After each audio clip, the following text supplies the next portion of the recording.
Good morning, everyone. This is Thomas Donahue from the Driver's Apex. Got a haircut. Got tired of that long hair. Just not for me. I like a little bit shorter. So, update on the wheels. The wheels are assembled. I'll put a photo in this video. I'll show you what's up. So the wheels, hopefully, wheels and tires, they'll be married together. So hopefully Monday, we're gonna have the BBS RMs back, and then we can get them on the E30. I've got to drop the E30. I think I've got a buddy stopping by this weekend, and he's going to bring his Z3M. We're going to go ahead and put a top on it. So I need both of these cars out of the garage. That one got washed yesterday. So what we're going to do is drop this one. We're going to wash it, get it prepped for the wheels. And then when the wheels come, we're going to do a decon, get it all prepped. And then we're going to put some CarPro Deluxe. We're gonna go ahead and ceramic coat them real good. I don't even want to run them until they've been ceramic coated. I asked the shop to polish the lips in the picture. I noticed they didn't. If they don't, it's not the end of the world. I'll do it myself. It's just gonna take longer to go around all the little bolts and stuff like that. But I want those lips polished super clean. Some of the ceramic from before is starting to come off and it looks a little janky, so we're gonna get that taken care of. So let's get this E30 dropped, but before that, we've got to get the wheels put on it. We're going to pull the M3 out. Got to move the CRV. And then, could drop the E30, park it in the middle of the garage, wash it. Maybe we'll talk a little bit. And then, hopefully, Monday, we're going to have some wheels.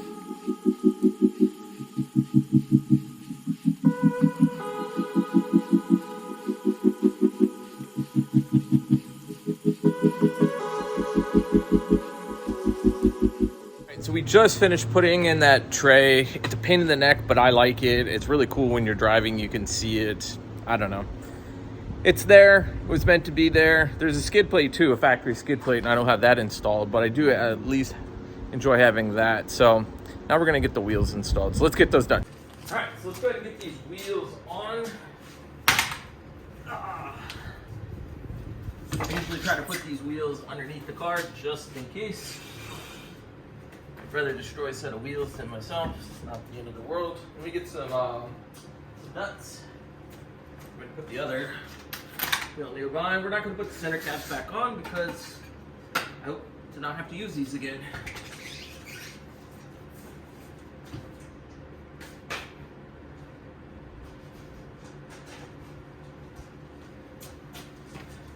All right. Let's put these bad boys on. They're so light. The 15s are pretty light too, but you can't go wrong with 14s. They are uber light. And I noticed a difference in acceleration. Much easier to chirp.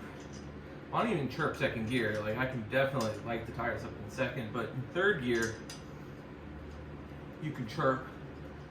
But in third on the RMs, not quite. So I do enjoy a little bit of acceleration difference, stuff like that. And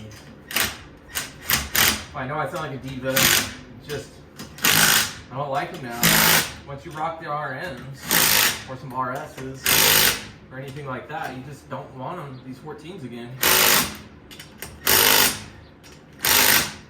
All right, let's go ahead and put the other one on.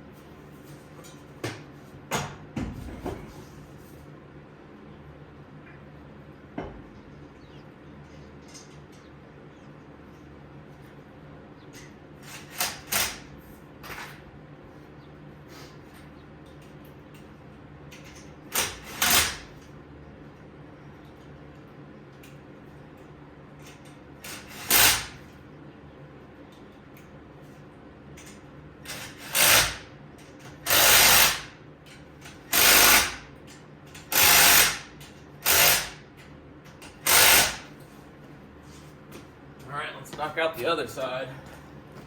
So let's go a little NASCAR style here. We got to change up angles a little bit. Everything's far away, blah, blah, blah. So we're using our little Milwaukee. I love this little thing. One day I will get a bigger Milwaukee, in fact.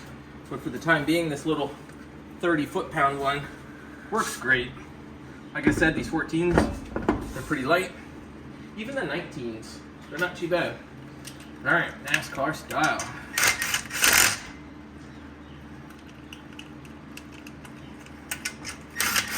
I've already failed as a NASCAR pit crew member, but I think now they're going to, or have already gone to, just the center instead of all the lug nuts. Bam. All right. We're not going to put this back on. It's silly. We'll torque them down a little bit more, but I'm not actually going to torque them because we're not even going to drive on these because we're waiting for those RMs.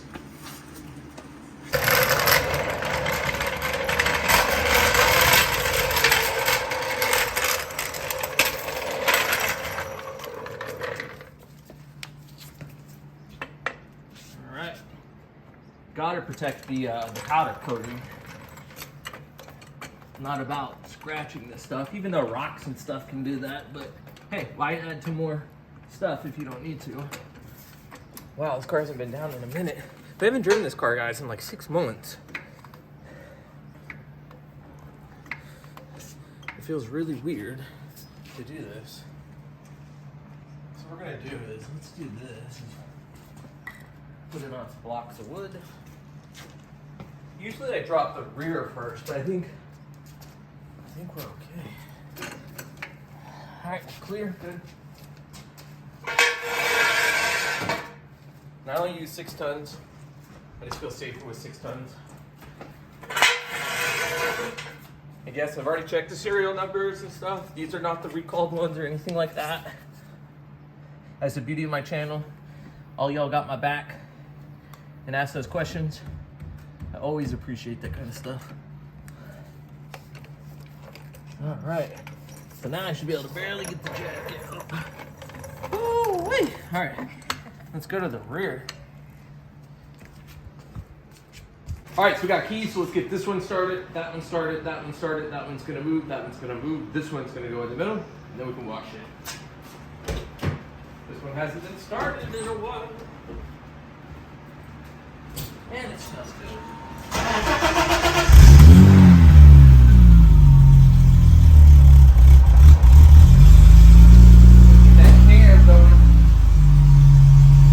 Are we gonna do an exhaust challenge? This one like this could be probably quieter. We'll see.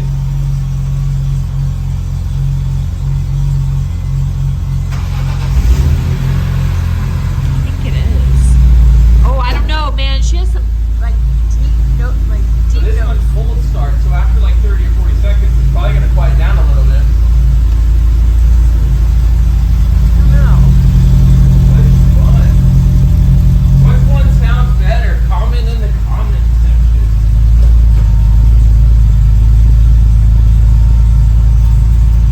Alright. And we'll get invested. Hold up. If we're comparing.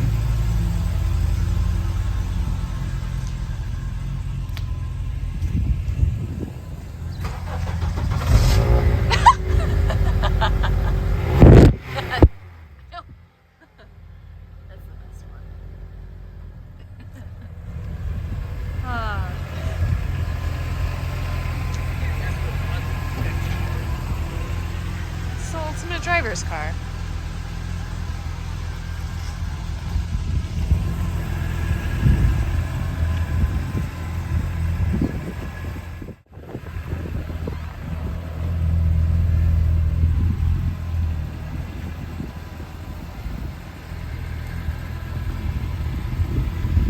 This car's so fancy compared to the CRV that's 5 years older.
cars, but a lot more character.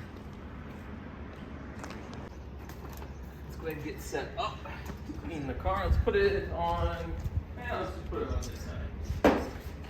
All right. I like this little car strip too. So I bought this because of Matt from Obsessed Garage's videos. I know there's some better power washers, but for the money, I don't think you can beat this one, man. I think it's pretty good.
Not yet, actually.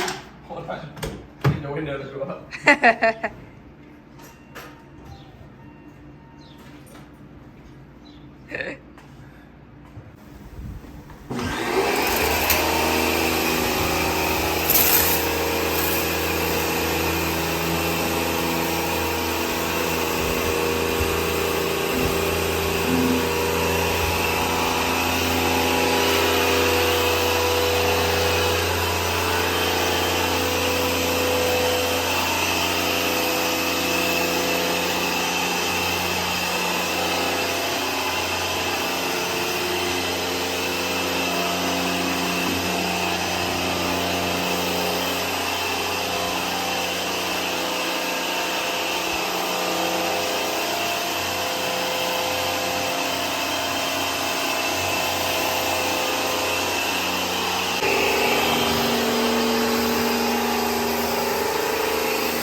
So let's let the foam do its thing. I like to let it sit for a few minutes, and since we are not in the sun, I don't have to worry about any extreme spotting or anything like that. Let's get the wand.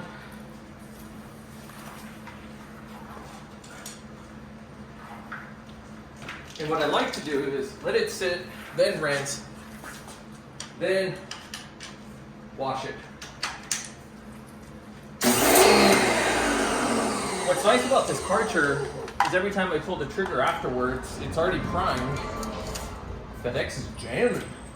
Yeah, I like it because it's primed. I don't have to wait for it to build pressure again, and I really, really like that. So let me get a washcloth, but I'm gonna let this sit for a second.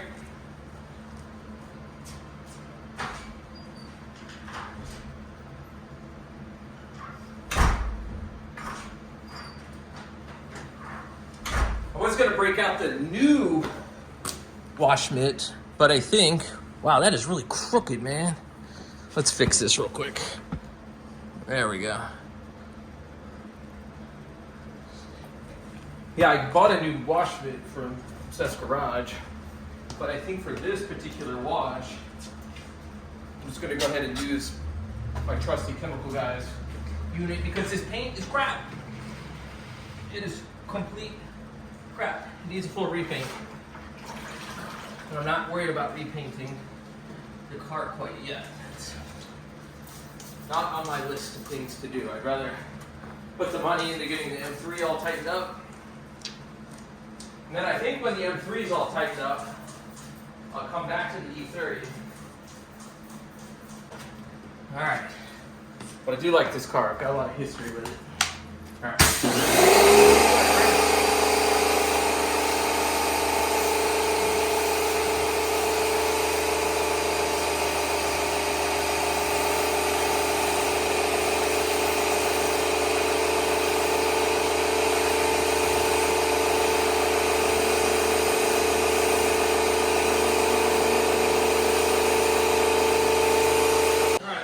Solid rinse. All right, start getting this bad boy washed. I don't have to be quite as kind washing this as I would the M3 just because of the paint and stuff like that. And it has been ceramic coated, probably as you saw in the video here. So that's helping tremendously. This is the C-Quartz Light. And then on the M3, is Adams, the graphene. They each have their pros and cons. The Adams, I think, is easier to put on. The CarPro, I think the CarPro glides off better the water, but I think the Adams does a pretty good job as well. But I'm excited to put this CarPro Deluxe on the wheels, and what I'll do is I'll put it on the plastics. I'll prep the plastics again, put it on the plastics because it is for plastics and wheels. So we'll do that, and then of course I'll make a video of that. I think that'll just be fun and entertaining. I hope that you'll learn something from it, but I think it's just good entertainment of what goes into ceramic coating wheels or anything, really. It's not an easy just slap it on and dry it off. That is for sure. It's definitely an involved process. One of the things that I need to invest in is a label for buckets. I've been washing cars for years with no labels. It gets a little tricky remembering after a few dunks of the mitt which one is washed, which one is rinsed. But I continue to figure it out and remember, so it's not too big of a deal. Now I think it's time to retire this mitt soon. I've been using it for a few years. It's done, I'd say, hundreds of washes, so it's probably time to go.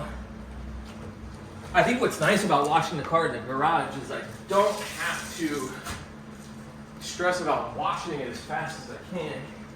Whereas if I'm out in the sun there, it stresses me out so bad because I don't yet have the water deionizer or conditioner for the water. And the water spots, they seem to dry on so fast once it's out of the elements, and that really stresses me out. So that is on the list. There's always something on the list to buy. But I think if I'm going to continue washing cars and washing other people's cars, I do get requests to wash other people's cars. So I think it's important that I invest in some products. Like, all right, so let's go ahead and rinse this side. Let's get the other side. I'm super thankful for my wheels, for these wheels, for the car. But that fender gap, guys, my gosh, it's too much. So when we get the 15s back, and that's why I had to roll the fender a little bit there, we're gonna fill that fender gap back again. Beautiful car with the 14s and the basket weaves. And I think if you're gonna do the basket weaves, just push it out with some wheel space. Because I think 15 mil is probably a good tasteful amount of pushing out of the wheels. I think anything under that. The last ones I had were 12s. I gave them to a friend just because I didn't need them anymore.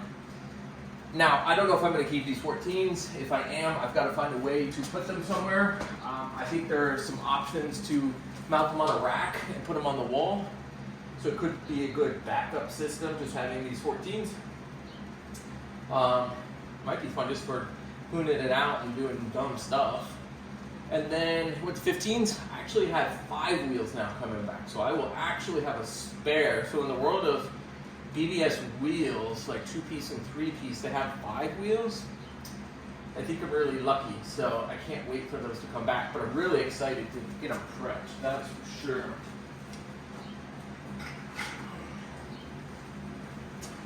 I think probably the one way I know the buckets is I wash more, the soap bucket gets lower.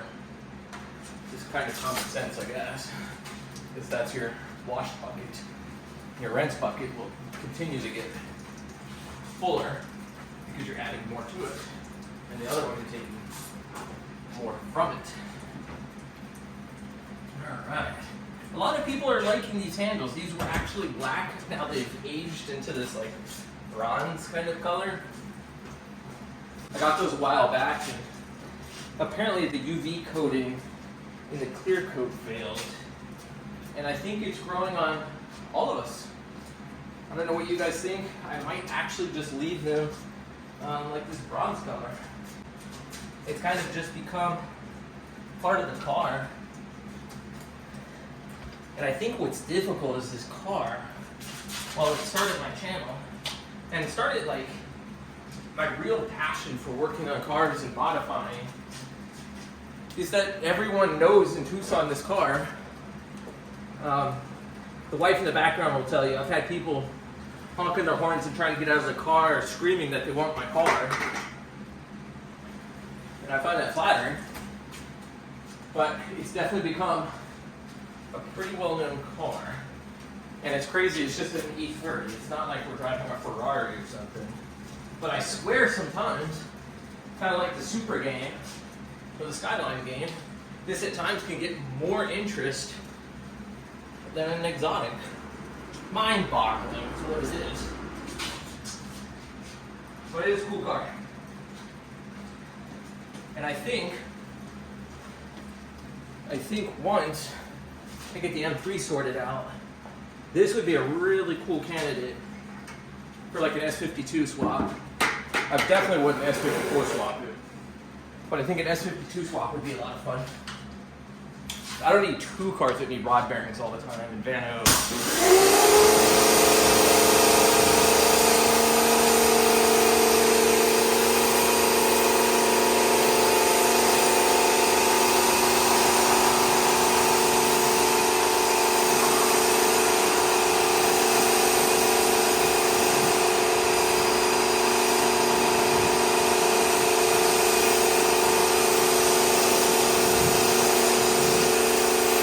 Look at that water coming off. I like it.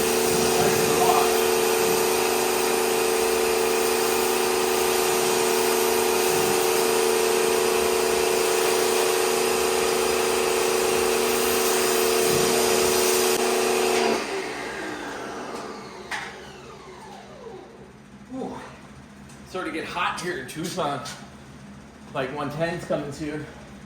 All right, so I think what we're gonna do is try it off, not with a towel. We'll finish it off with a towel, but I think what we're gonna do is use a leaf blower. I think I really need to invest in a proper blow dryer of sorts, if that's what we want to call it, for cars. I think it'll make life a little bit easier. But yeah, let's go ahead and get it at least blown off, and then we can talk some more with our towel.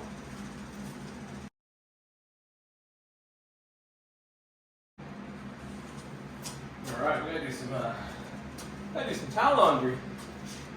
Run out of drying towels. This towel will have to work. I have a few of these towels.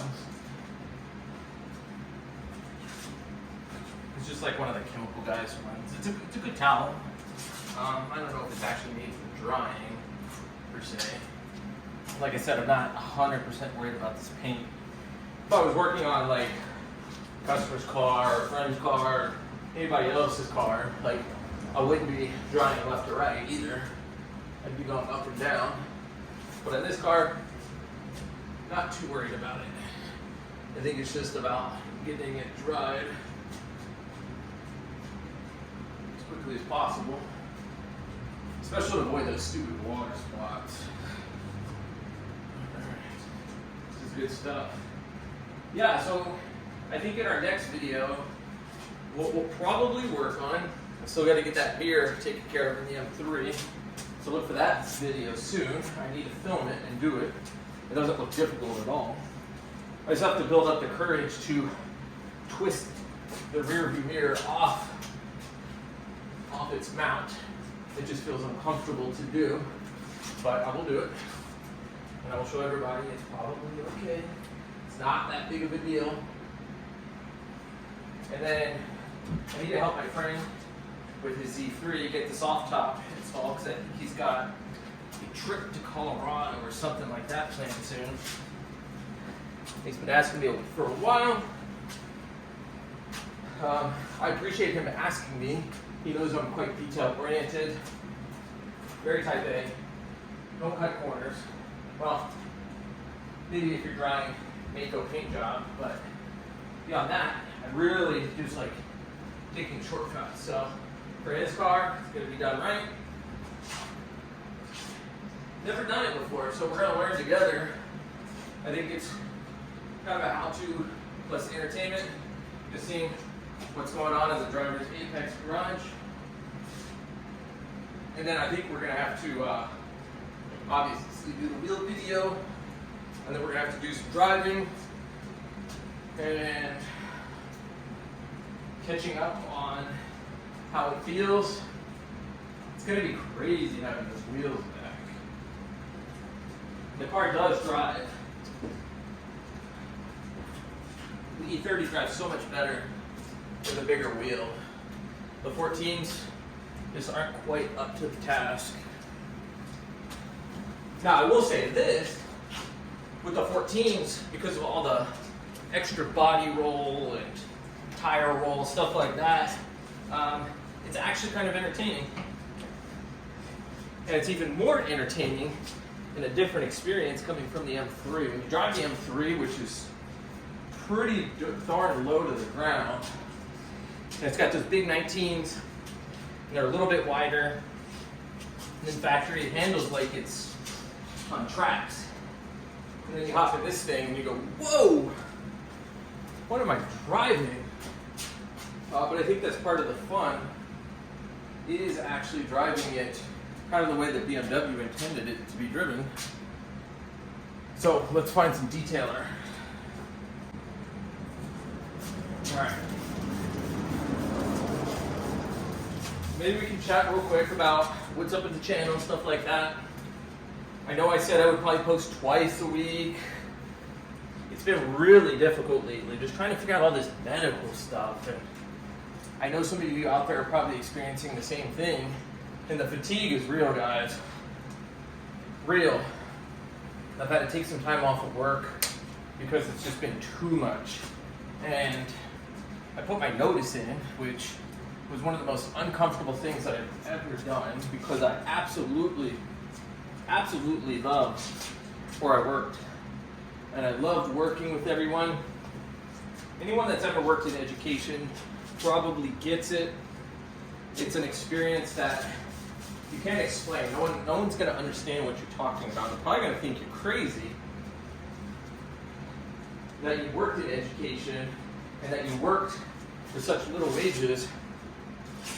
But there's something incredibly magnetic about working with students. It's just, I don't have kids, don't plan to have kids, but when you have 1,200 kids and they're all just amazing, just beautiful human beings, it's why you get up and you go every single day and you make some, I think, some amazing friendships.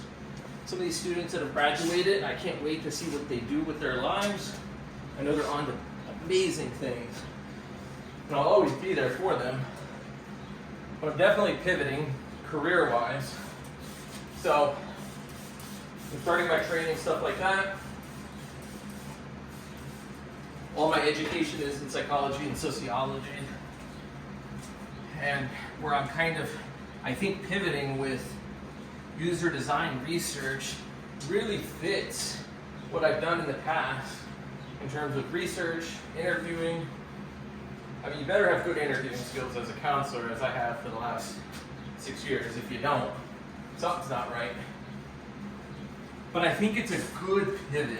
It's something I'm really excited about. So I'm learning as quickly as I can.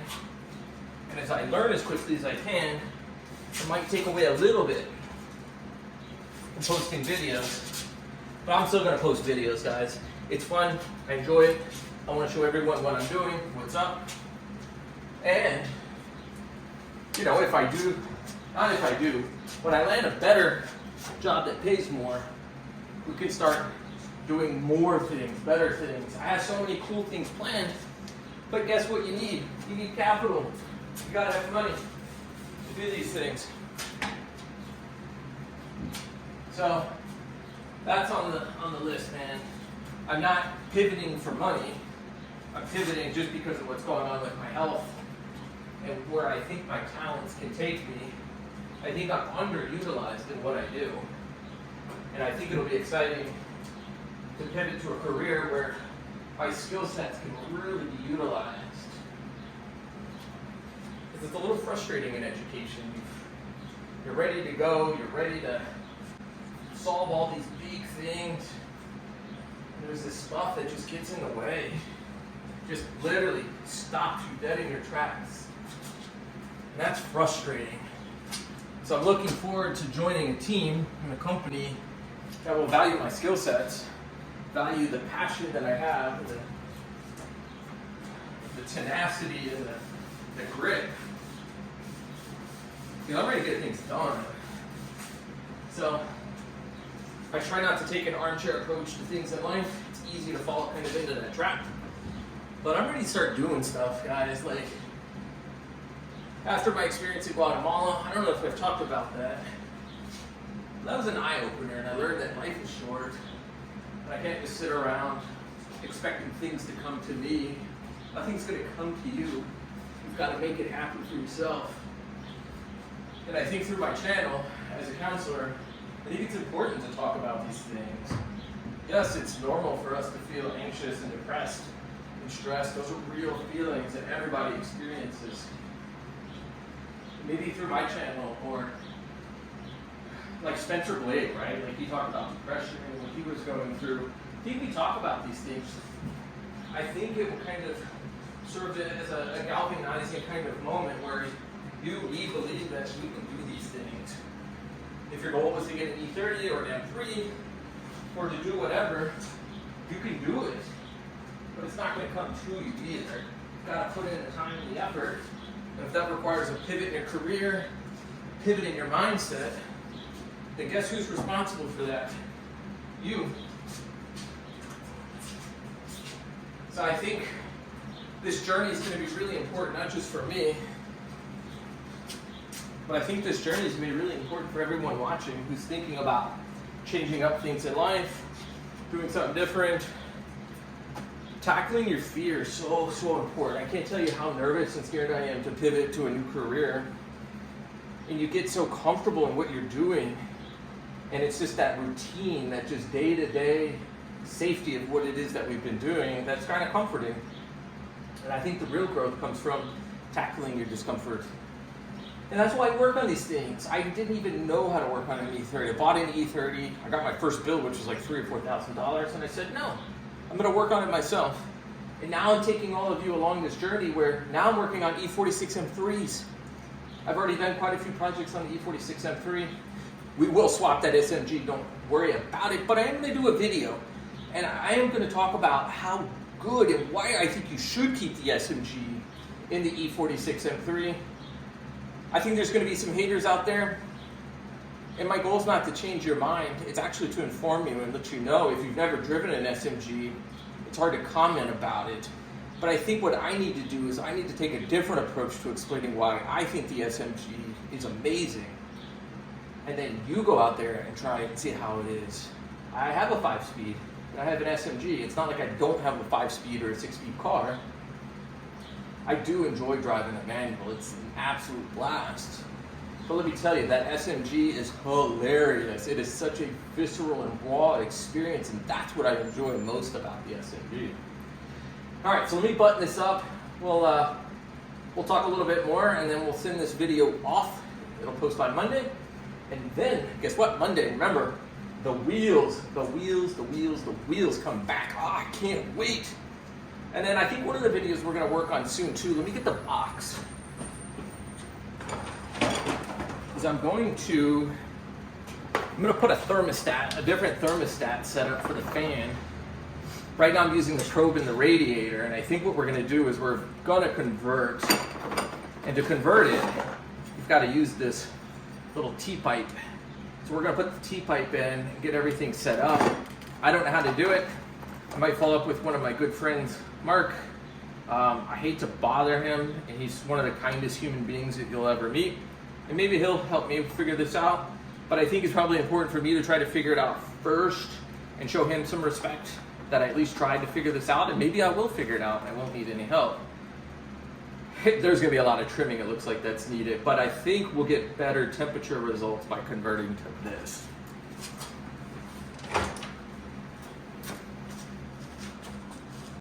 All right, so quick question. Do we leave this? This is annoying. That was called a ladder falling into the stupid spoiler. I have a spare spoiler. It's just painted a different color. It's a green color. So do I swap on a good condition IS spoiler, or do I just leave this and maybe try to fix it up a little bit? Comment below. Let me know what you think I should do. Probably what I'll do is I'll take this spoiler or the other spoiler with me when I get the front bumper painted. Maybe I'll have this painted as well, just so it at least matches, and I'll have it painted silver. I think it definitely should be painted silver. In case you guys forgot, look how nice this thing is. And the smell, so it smells vintage. It smells the way that it should be. I love the smell. This cup holder is awesome. I love this Condor weighted shift knob. Might get a taller one. I actually enjoy it being a little bit taller. I think we're just going to put a dash cap on this thing, guys. I just don't have the time right now to putz with a dash, especially the prices. I really want to invest the time and money into the E46 M3. We have a little bit of pulling back there. Let's see here. Right there on the leather. I'm not going to worry about it. All right, guys, we're going to fix this off camera. I know I'd get flamed for this. Look at that gap. And then look at that gap. It's totally not right. Look at that. Not right, not right, not right. So I got to fix this because y'all are going to eat me alive. And I would eat me alive too for that. I don't know how that happened. Looks like crap. We're going to fix it. Props this power washer, guys. If you're looking for a power washer, the Cube. I like the Cube. It was like $130 or something. The funny part is the most expensive part is the wand and the handle. I think the wand was like $88. The handle was probably $80 as well, $160. These attachment pieces were fairly expensive too. So this was actually more than that, but that is a really, really good device. There's a new one that Matt from Obsessed Garage is either gonna review soon or already has. I can't remember the name of it. It's gray, but I think he's saying like that's the best, like $300 and under power washer. Not gonna get it, obviously. This thing works really well. But the goal is to put it up here somewhere, get it on a shelf, get it with a reel, get a better hose. And then my goal is to get rid of this stupid countertop, get all this painted, get proper shelving done here, do something with the floors, and start creating a really, really nice workspace. This toolbox I've destroyed. It's not quite up to the task, so we're gonna get rid of that one day. All right, everyone, I am done for the day. It is hot, it is Arizona, it's summer or thereabouts. It's still kind of spring, but I think in June is summer. It is hot, it's already like 100 and something degrees. I'm done, I can't take any more. Worked on the gap, it is definitely better on both sides. It's good for now, it's not good enough. I hate that kind of stuff. It could definitely be a little bit better, but I think we're gonna call it a day. So if you like this video, give it a thumbs up. If you have any comments, put them in the comment section. And if you haven't subscribed already and you wanna see more content, hit that subscribe button. All right, guys, until next time.